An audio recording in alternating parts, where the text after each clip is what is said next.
First of all, I want to thank you, Erin. I'm here with Erin Prophet, and Erin is a professor somewhere. Can you tell me where? Yes, I am. I'm a teaching professor at the University of Florida, which is located in Gainesville, Florida, and it's the flagship campus of the University of Florida public system. Fantastic. Well, I'm here with Erin. Erin, besides being a professor, is also the author of a book called Prophet's Daughter. She is, I believe I'm accurate in saying that your academic specialty could be characterized as, at least part of it, as new religious movements and emerging spiritual traditions. Would you say that's accurate? Well, my primary area of research focus is actually religion and medicine and healing, right. But I have a master's in public health, and I look at the epidemiology of religion, but I have published a number of articles and book chapters about new religious movements, and there's certainly some overlap between that and healing movements.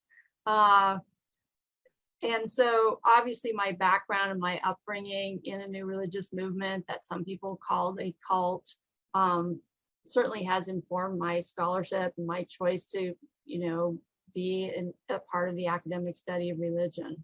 Yes, absolutely. And so your book, Prophet's Daughter, is about your time living in a new religious movement. And it was the religious movement which during many years your mother was the leader of. Her name is Elizabeth Clare Prophet, and probably many people are aware of her. And before she became the sole leader, she and your father, Mark Prophet, co-led the community, the Church Universal and Triumphant. For those people who might not know about the Church Universal and Triumphant, is there a short version of that tale you could tell, just to give people a little background? Sure. Well, the group was actually started by my father in 1958, and its original name was the Summit Lighthouse. And it had sort of a loose organizational structure. It was meant to sort of just have a mailing list and do group meditations and things like that. But gradually over time, and especially after my father died in 1973, and he had met and married my mother in 1961. So they were married in 63. So she quickly became a co-leader with him. And then after his death, it became a church.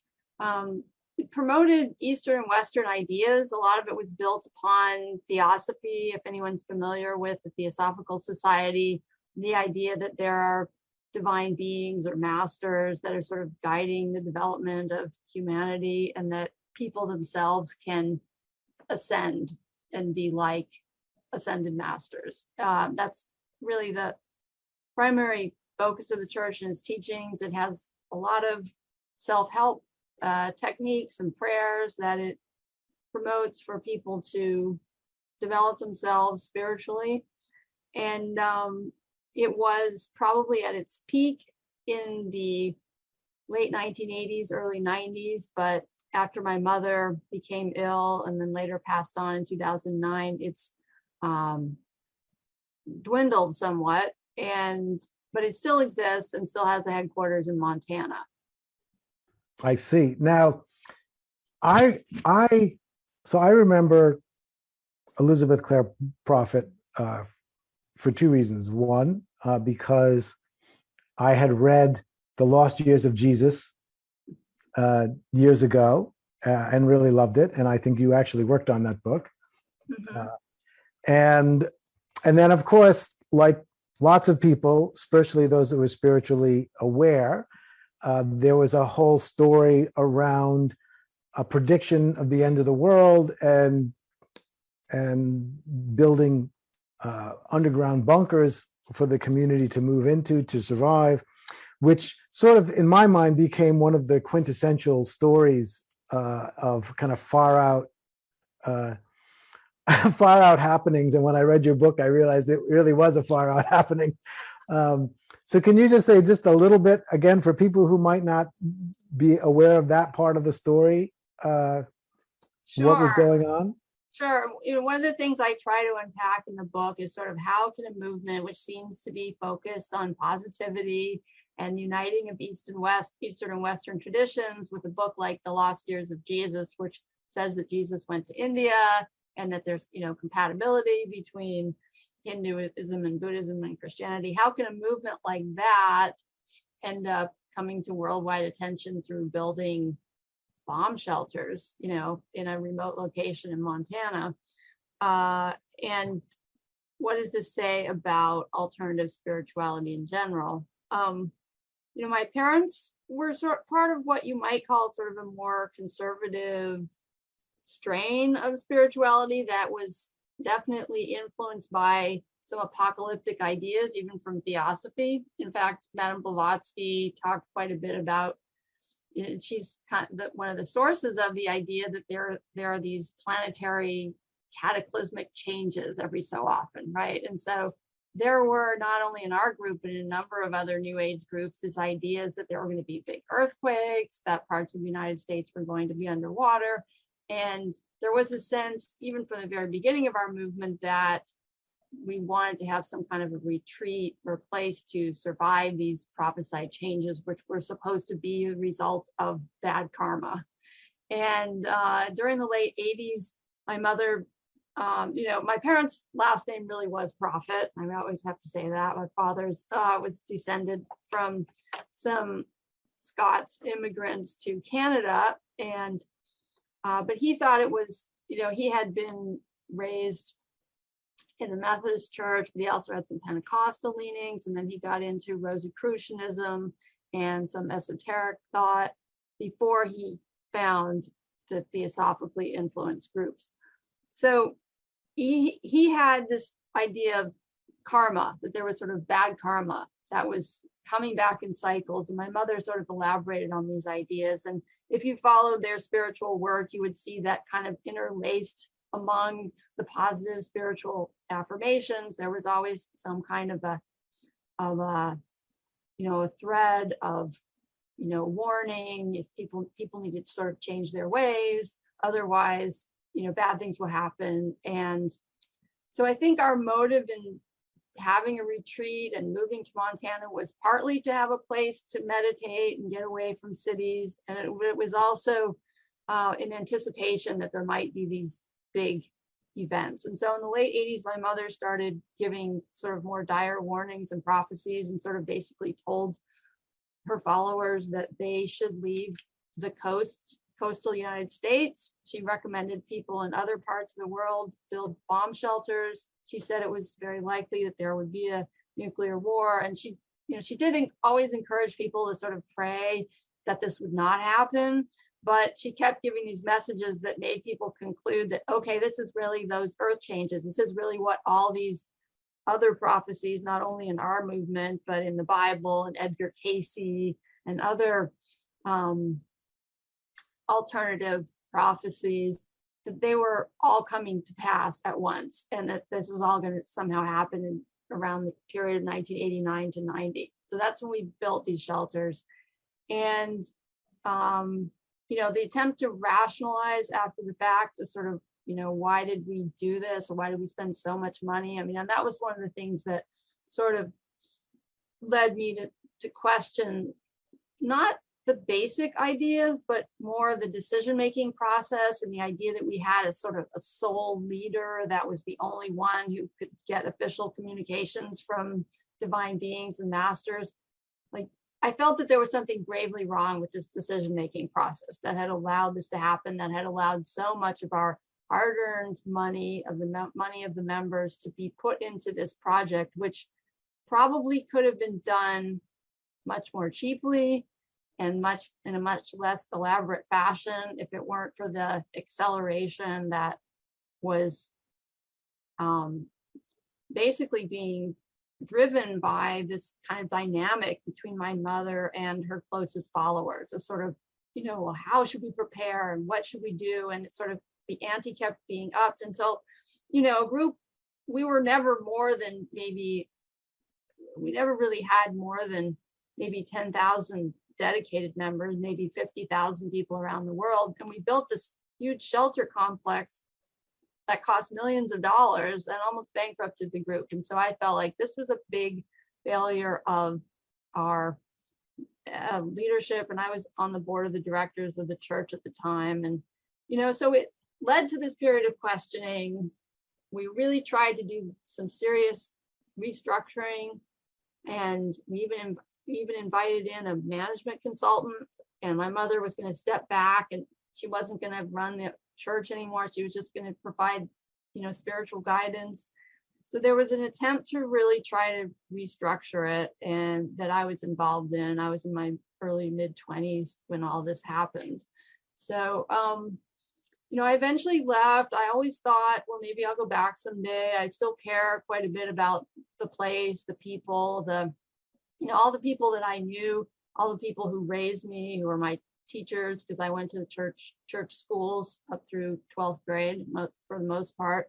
They were all really interesting people. They were all very spiritual people. They were people who'd chosen to live their lives in a very different way. And I really wanted all that work to count for something.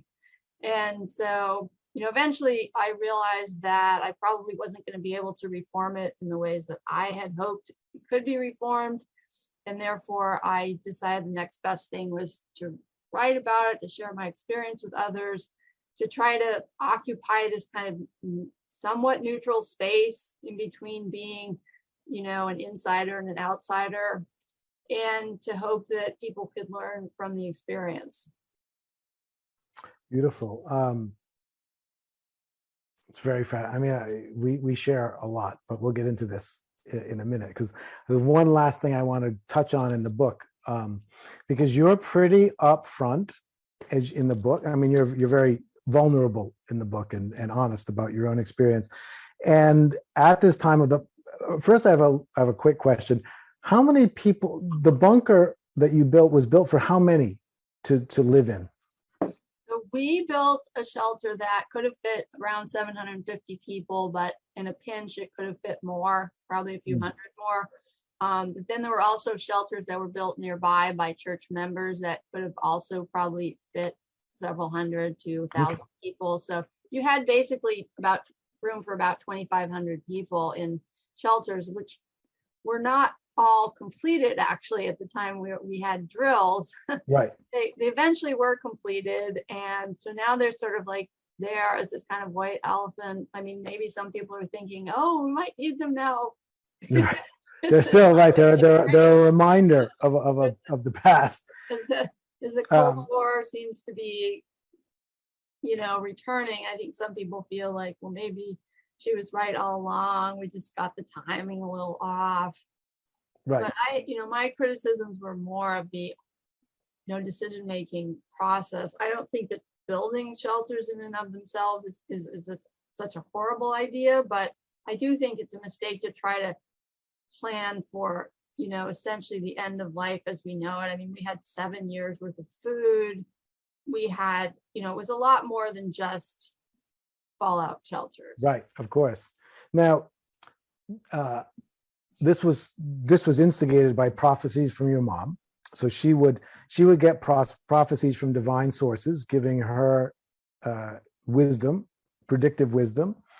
And in the book, you talk about how she was grooming you to also take divine prophecies, and you even got at least some information. And I'm curious how you see that now, because, you and I share some background. I was in a spiritual community. I was my teacher's assistant, and a lot of interesting things happened that I can't explain, and that I believe were real in ways that don't sound plausible. And there was a lot of craziness going on, so that was also true. But I'm curious because I can't remember what you said, but in your book you were talking about the experience of how you would get things visually. And so I was curious because it's basically your mom was putting an enormous amount of responsibility on you, because you were going to pull down information from divine sources, and people were going to really act on that information. That's an incredible responsibility for a young woman to be holding. Yes.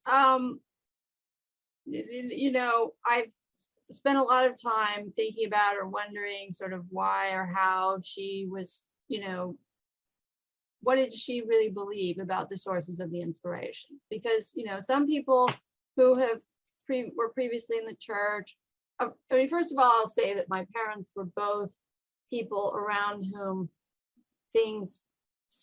magical things seemed to happen, you know, and they just sort of occupied this space of potentiality. And I think that people believe that there were healings, for example, that occurred in their presence. I think people believe that there were, you know, angelic presences. I mean, even when I was a small child, there was this idea that even musical tones could be played from other realms, and you know, that we were living in a time when there was possibility of communication between humans and divine beings, and that essentially we were all on our way to becoming divine beings. And so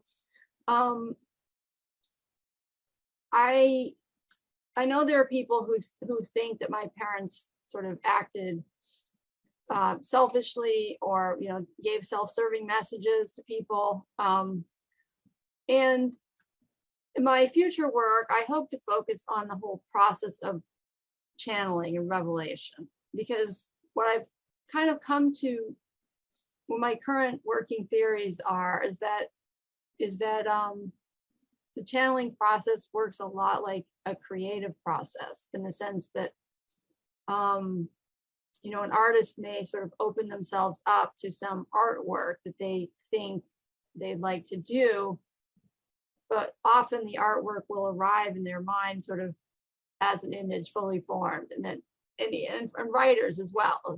Writers talk about their characters, you know, taking over the story or not behaving the way they should be, you know, whatever. So I do think there's something going on where my parents had read a lot of esoteric and spiritual literature, that they put themselves in the mindset that they were trying to receive new revelations along those same lines. They were both capable of giving these really incredible, you might call them sermons, but they were, you know, live public channeled messages. They didn't use the word channeling, they call them dictations.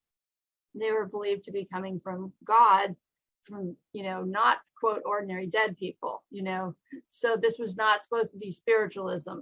And so they really wanted to distinguish themselves from that. And in my academic work, I've definitely been studying spiritualism, and it's really kind of a, you know, it's not like there's a bright line between spiritualism and the ascended master movements. There's certainly, and you know, they believed, and they would give dictations from recently dead people who were supposed to be now divine beings. So people who'd been in our movement would pass on. And then, in fact, my mother took dictations from my father after he died. So, but these were really powerful motivational sermons. If you know, if you don't believe they're coming from God, you could call them powerful motivational sermons. They often quoted from the Bible, from the Dhammapada, from other Upanishads, from other sacred texts.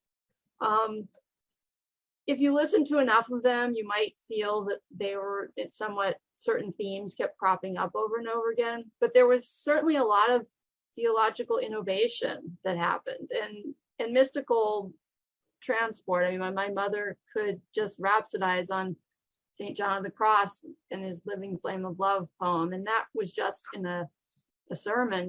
She would also give ordinary sermons in addition to dictations. So, you know, I would say that probably 85% of what she did was just this sort of motivational, transformational stuff. When you got into the prophecies, she would always say, oh, this is not what has to happen. It could be changed. And that was our whole belief system, was that if you altered behavior, if you if you gave enough prayers or decrees, that you could stop whatever it was. So in a sense, you could say that prophecies were really a form of motivation and a form of legitimation.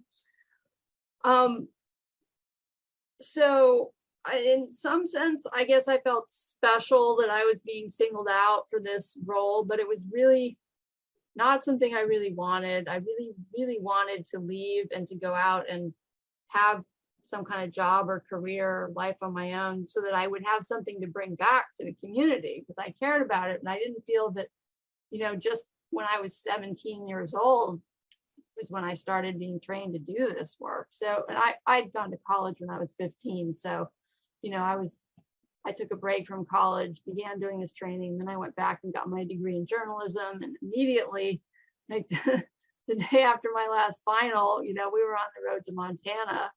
And so I never really had a chance to live as an adult in the world prior to the time I left the church in 1993 after the whole shelter episode. So, I don't really complain about the fact that I was roped into this, but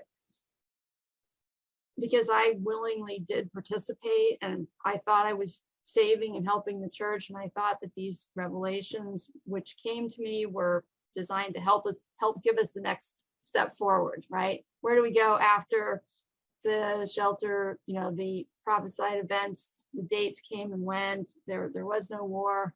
Where do we go from here? And that was where one of my dictations, which was never publicly acknowledged, my mother just basically took it out and read it to people.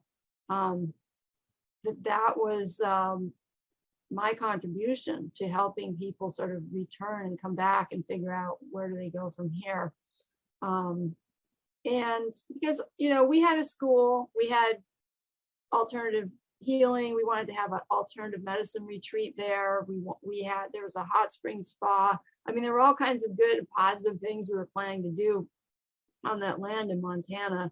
And it just so happened that we ended up building shelters first and kind of using up most of the money that we had planned to use to build a school and a church and everything. So it kind of derailed the whole thing. And I felt that some of it had to do with my mother's, the fact that the entire structure was so dependent on her personality, which of course is one of the risks when you have a charismatic leader, in which I'm sure that you've experienced, and would be happy and interested to hear, some of your experiences around charismatic leaders.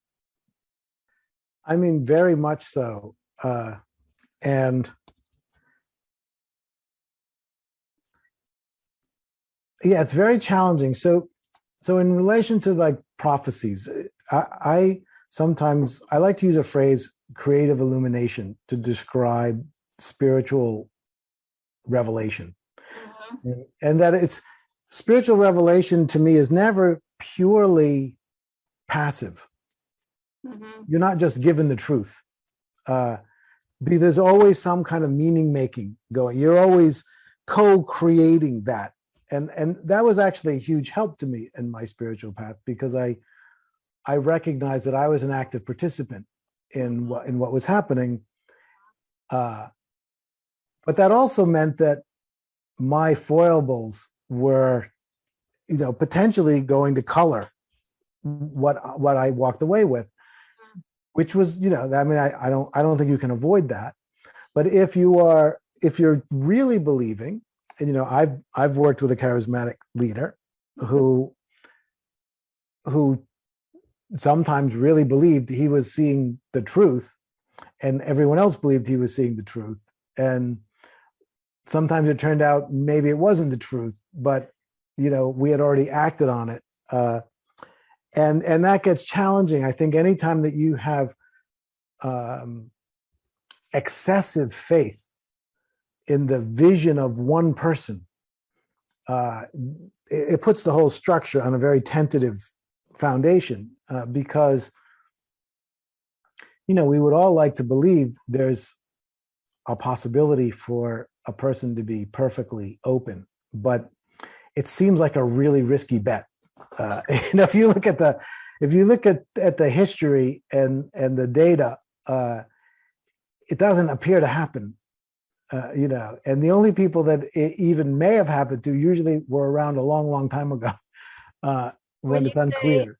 When you say open, you mean sort of open, sort of transparently able to see into the divine Yeah, I mean, truly open to divine mind, to higher wisdom, untainted by personal perspectives.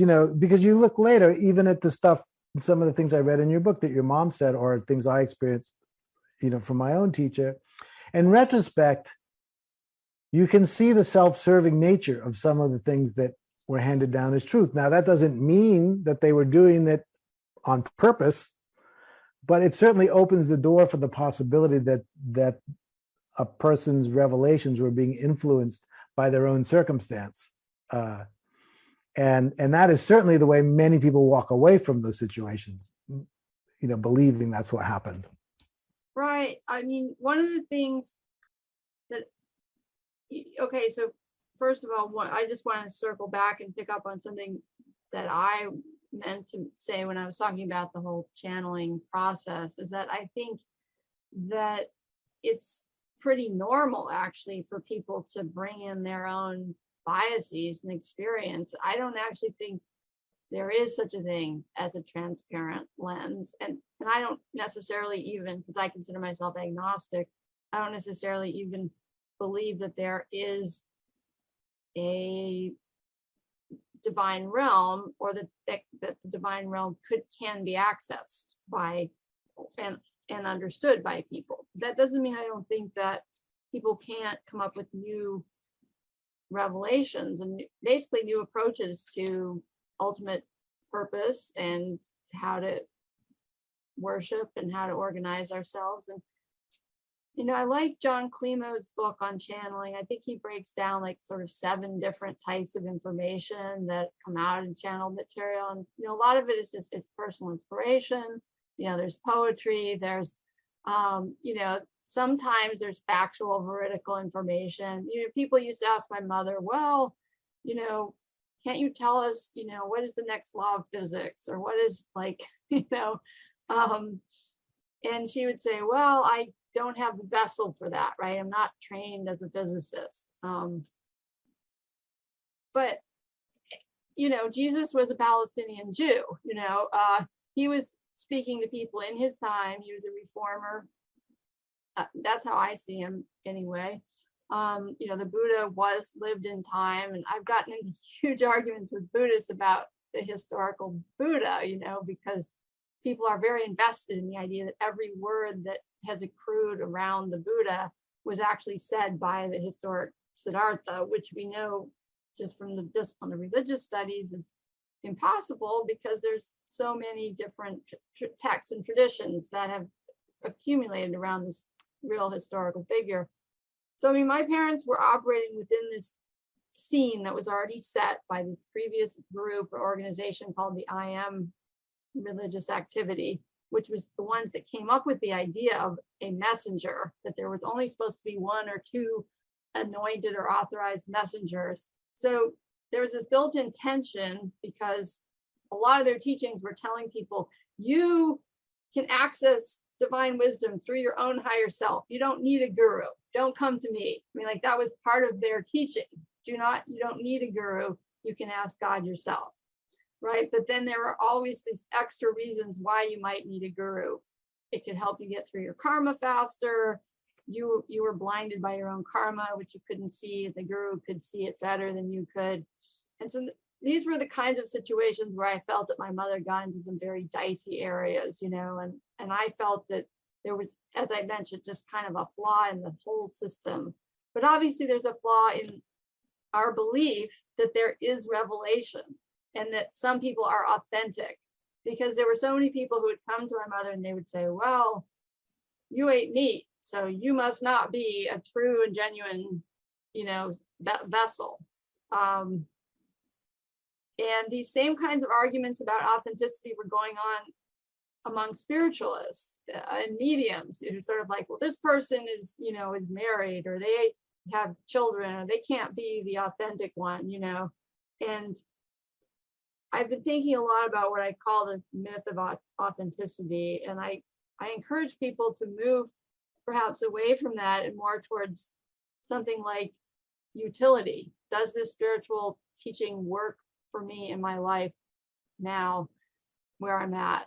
Is it useful? Is it helpful? And if so, then, and obviously I'm sure people say, well, this just devolves into postmodern, everyone has their own truth, as the thing that people hate the most about the new age, I guess. But I know what's the alternative? The alternative is to suggest that there are certain authentic sources of which everything they say is correct, and that asks us to sort of turn off our discernment. Even my mother used to get up and give lectures against idolatry, and she would say, don't put me on a pedestal, question me, So she was a very difficult person to work for, in the sense, because she did give a lot of contradictory guidelines, and people would run around following her with tape recorders and transcribing everything she said. Well, you said this, and she would say, well, that was 3 months ago. Don't hold me to that thing. Like, sort of, I'm spontaneous, I'm in the moment, and so these are all the kinds of difficulties that happen when you have a living charismatic leader who's still actively creating new traditions and also wants to remain relevant, doesn't want to be held to their old, past traditions. So it's a dynamic process. I hope I didn't go. No, that's great. I think we have a lot more to talk about probably than we're going to get to today, in terms of the authenticity versus sort of pragmatic considerations, which I think is a fantastic conversation. And I think, I agree with you. And I hearing you, I think, well, I may be more of a believer in some ways, but I feel that the pragmatic lens is a crucial one that should never be given up, especially now, and I think it's a fascinating conversation, because I do think there are more authentic versus less authentic. I mean, I'm sure that's true, but that's just one dimension, Yeah. And I don't know that anyone is perfectly authentic. As I said earlier, that you hear about some, but they were a long time ago. It's like how we judge authenticity is, does it conform to what I think someone in this particular tradition should say? And right. You think the authentic teacher has to also go against conventional wisdom enough so that it sounds like something new and different, and it doesn't sound like just the same old whatever. And I think, there was this group called the Jesus Seminar, who they're a little discredited now, but they spent a lot of time trying to figure out which ones of Jesus' sayings in the Bible were truly authentic. And they decided that in order for it to be authentic, it had to somewhat cut against the grain of conventional wisdom in his day, because otherwise he wouldn't have become such a controversial figure. I remember reading their Honest to Jesus, I think it was called. Yeah, there were a bunch of different books that came out by different members of that seminar. And we certainly do have ways of ranking different sayings from the Bible as far as which ones are attested to in the best translations, which ones might have been added in by a later scribe, like they do have ways of figuring those things out. But, I think we're probably never going to 100% know the authentic Jesus, because he didn't write anything, and everything that we know is filtered through the lens of people that were probably writing decades after he died. Absolutely. So I'm gonna put the authenticity question in a tab for our later conversation with you. Good. But I think it would be fantastic, just to make a note, to really talk someday about how do you determine what's authentic for you spiritually? What guidelines would be helpful to people? So we're just going to bookmark that, because I think that's a fascinating conversation, which leads directly to kind of the main kind of concluding point I wanted to talk to you about. Yes. So here you are, and hearing your story just now, because what I heard from you now, which was not in your book, was about all the plans that didn't occur because you spent all the money on the bunkers that were unnecessary. And, when that kind of thing touches me, because I just think, God, who knows what could have happened if all of that energy had not gone to bunkers, but had been used to create the space that you were just envisioning, and what value it could have brought, instead of essentially discrediting the whole thing, which is kind of the end result. So you and I have similar experience. I mean, I was in a spiritual community for a long time with a very charismatic leader who was a mixture of true inspiration. He had a very powerful effect on me on lots of occasions, which I certainly can't deny. On balance, I feel that I was given much more than the cost, and there was certainly cost. And he was erratic, and he did things that, in retrospect, especially now, look really inexcusable, and yet, at the time, it's very difficult to explain to anyone why you would go along with things which when questioned, you can't deny they look crazy, but it's different. The inside view is different. There's a different context that you're holding that doesn't translate anymore when you're outside of that context. And as before we started the official interview, as we were speaking about, it's too easy to paint a picture, which is psychotic leader, infantile, needy individuals, perfect combination for insanity. But the reality is a lot more complicated than that. And obviously, since my community ended, I've really been thinking about my participation in that. Not only why I was involved, because I kind of know why I was involved. I was involved because of a lot of incredible things that were occurring. But I think a lot about why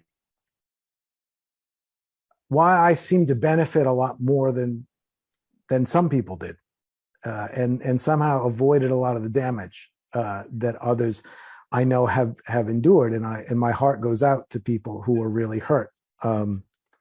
And I just, you are someone I feel that, we have this is kind of a, I know that you know that you know that I know kind of experience. And I know that you've thought a lot about it. It's obviously, your book, because I've avoided writing anything like this so far, except in fiction, because I don't really know how to present that story in a way. There were people who did a documentary on it. They wanted me to be involved, but there was no way, because I said, there's nothing you can do in a documentary like that except interview some people who are going to say it was utterly insane and crazy, or other people who think it's totally misunderstood, it's the greatest thing that ever happened, and it really is the greatest thing that ever happened. And then you're just going to let people decide for themselves, because there isn't really any way to explore the middle ground there. And I'm just would love to hear anything you have to say about the middle ground between between the this is the greatest thing that ever happened side and the this is total insanity side. Right. Well, I think our positions are very similar. It's very difficult to, given the stereotypes about cults, it's very difficult to humanize anyone who says anything other than this was a horrible institution and I'm sorry I got involved in it. Even in my book, I had written whole chapters. I'd done at least interviews with 50 or 60 people who'd been involved in the movement. I wanted to make them into characters in the story. This was about them too. And I found it very difficult to get something like that published. It was felt that the market was really around personal stories and my personal story being dramatic. And so I do feel that my book in some way there were multiple goals for me in writing the book. Number one is I did want to say, how do things like this happen with ordinary people? That could have been you, because people read about it from afar and they see it like when something outrageous happens, and they don't realize that these are actually people that have real hopes and dreams and histories and life experience before and after being in the group. And so that was something I was quite frustrated with not being able to put in my book. But I think the book did do something in terms of occupying a middle ground. I was already, when I wrote the book, kind of on my way to wanting to become a religion scholar. I'd read a lot of the material. I was grateful and appreciative of the scholars who had taken the time to understand our thought world, because that's something that never gets done. But there's one statement I express in the book where I say that at times I wish there was some outside force that would come and say, like, the stuff that you're going through isn't okay. Like, you don't really want to have a leader who's completely, surrounded by people who support their need to continue to occupy the center of attention in spite of the damage it might be doing to people around them, including my mother, who got very out of touch with the damage that this shelter episode was doing to not only adults who were working around the clock, but also their children, who went through periods of 1 or 2 years of not having regular schooling, some of them, working in the fields, to help grow. It was an interesting experience, but some of those children are still struggling to make sense of it. And I think, Jessica Pratazina is someone who grew up in a new religion, and she's coined this. She talks about if you were in a group and the group no longer exists, that it's like growing up in a country that you can never go back to, and there is this sort of sense of mourning, of loss. And something I've recently been looking at is some of the literature on deconversion, because it shows the multiple directions people can go in once they leave the group. They may go into a similar group. They may, become totally secular, not involved in any group. They may go back to a traditional religion. They may have a mourning period. And I think, even many Catholics today feel that they're in mourning, right? They can't accept things that their church has done. So I think, it's important to promote greater accountability and transparency for leaders. I think it's important to promote at least a greater understanding on the part of the general public, so that they are not so quick to ostracize and condemn so-called cults, because in the long run, that only hurts the vulnerable people in the group. It hurts the children. It messes up custody battles. And, even the groups we might think of, the leader was so irrational, and couldn't be talked to. I think almost all the leaders eventually come up against some limit to their behavior and realize that they need to reassess and take stock. And, fortunately that happened in your case. I think in my mother's case, she tried to do that. I think that it was difficult because she had dementia, and early onset dementia. And so that's sort of the last part of my book. And I think it was kind of a real tragedy. And it was also an incredible amount of stress and pressure on her to have to be this focal point for thousands of people all the time. And I think that stress probably played a role in her health problems. I'm sure it did. And I can see that in my community as well. The pressure on the leader is definitely a factor in everything. And I guess my community ended, and initially I didn't really know what I was going to do next. I often describe it's like getting pushed off the back of a pickup truck on the highway. Suddenly you're on the road going, where do I go now? I don't know what to do. And I mean, it was 20 years in community. So, and I wasn't born into it in the way that you were. So, I had left a career in a marriage and a life and joined a community. And then 20 years later was just out. Wow. But I had been very prominent in the community, and I've been teaching a lot. And over a few years, I kind of struggled, and I had this beautiful moment with someone, a friend of mine, because I was saying, people really, they kind of wanted, a lot of people who weren't so involved with the things that were negative wanted to continue, and they wanted to work with me, and I didn't really want to do that. And in this conversation, this friend of mine said to me, you can teach differently. You can do it any way you want to. It doesn't have to be a mess. And I really thought, wow, that's interesting. Maybe there's a way that I can give people the benefit of not just the good things I experienced, but also the bad things, also the things I saw that didn't work. Yeah. And create a spiritual atmosphere that would be, truly optimize everyone's benefit in the ways that mine. I received so much spiritual experience, so much inspiration, so much knowledge, and I wouldn't be who I am today without it all. But how could that become available? And avoid. The first thing I would want to avoid is having the power to tell anybody what to do or how to live. It sounds like a recipe for disaster. How do I know how you should? I just want to stay away from that. The second thing that I learned, and I don't know how this was in your community, but you should always have an open door, which means people can come and people can go. And I think we could have avoided so many of our problems if, when it came time when someone wanted to leave, rather than force them to leave in disgrace and shame, you just thank them for their generosity of spirit, for all the years they had given. Yeah. Honor them, wish them well, tell them they're always welcome back. I don't know why that seems so obvious to me now, but it wasn't generally the way we were operating. Yeah, we did not have very good systems to deal with any kind of internal negative feedback.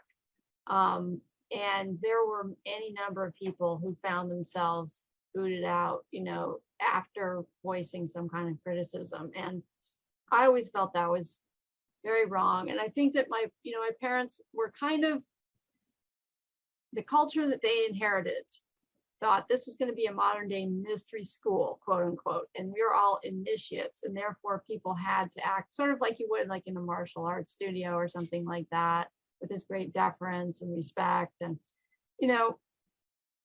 I think that they were not able to figure out what needed to be changed about that culture, or why it was not workable today. And it was kind of a haphazard attempt to apply Eastern spirituality in Western culture.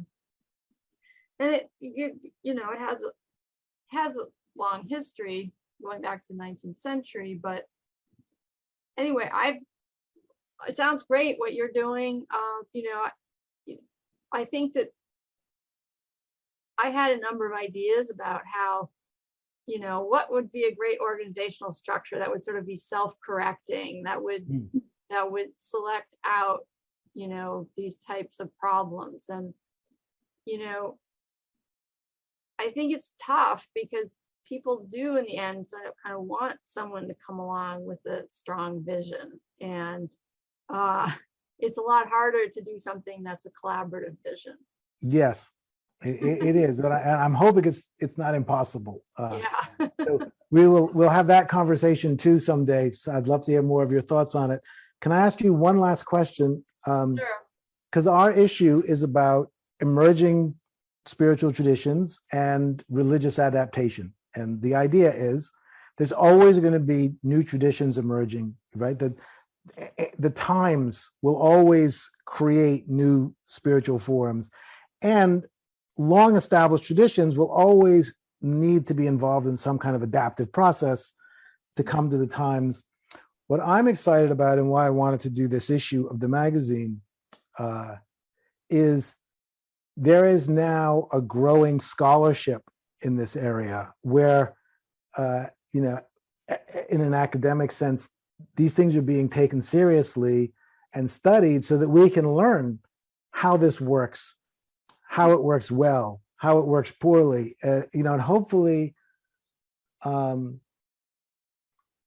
yeah, hopefully understand the mechanisms of spiritual emergence and religious adaptation. And this is part of your work, certainly. And so I would love to hear you, just any final words you have about this emerging academic discipline and its value for the world. So I think that we're kind of in the birth throes of a new phase of modernity in which, the old structures are no longer working, especially with respect to religion. Even in the past 20 years, deconversion is just, the pace has increased, but yet there's a widespread spiritual longing. And so I think that this is a perfect time to try to ask ourselves what the structure would look like if we wanted to create less harmful spiritual movements and systems for people so that they can get their spiritual needs met without having to be worried about being abused. Mm-hmm. Right, absolutely. I think that's fantastic. So as much as I want to continue to talk to you, I'm going to end this particular interview now.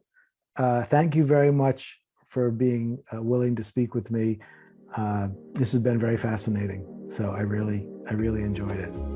I've enjoyed it too, and I'm very pleased to hear about your work and your path. It sounds exciting.